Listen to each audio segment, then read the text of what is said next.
Good morning. Gerry Brinkman at BereanNation.com. So this morning in my devotions I was reading in Luke chapter 5, and what struck me was the parable that begins in verse 36 and goes to the end of the chapter. I'll just read it. It says, "And he was also telling them a parable. No one tears a piece of cloth from a new garment and puts it on an old garment, otherwise he will both tear the new, and the piece from the new will not match the old."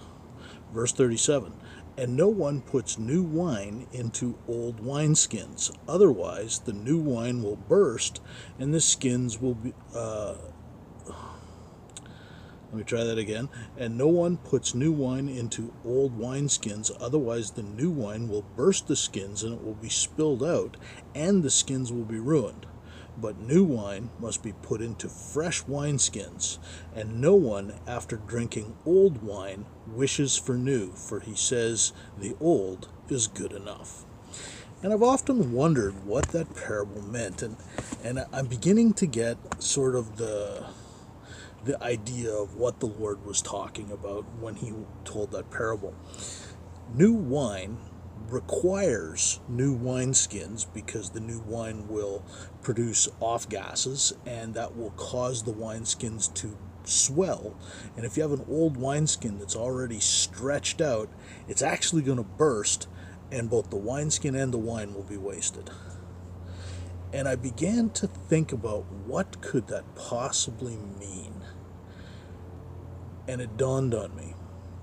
A new era, a new day, a new period in time, a new generation requires a new approach. Otherwise, both will be wasted.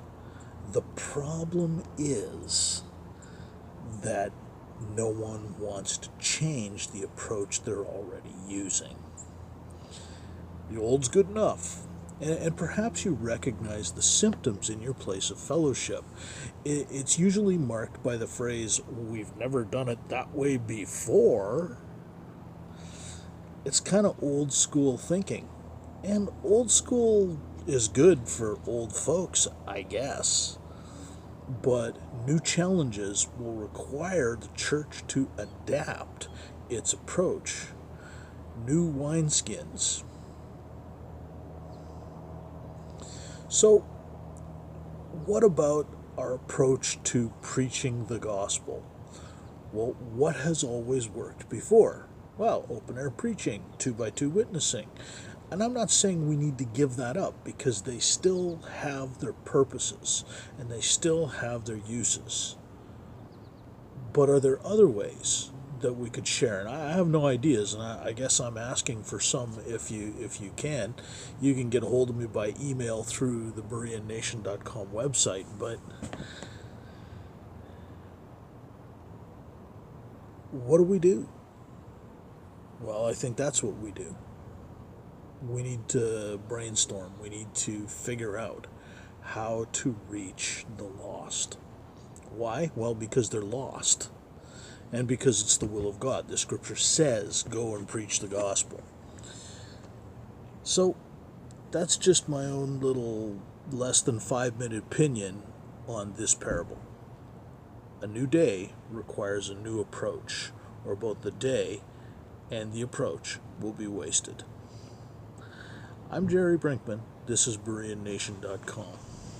Keep studying the scriptures daily to see if these things are so.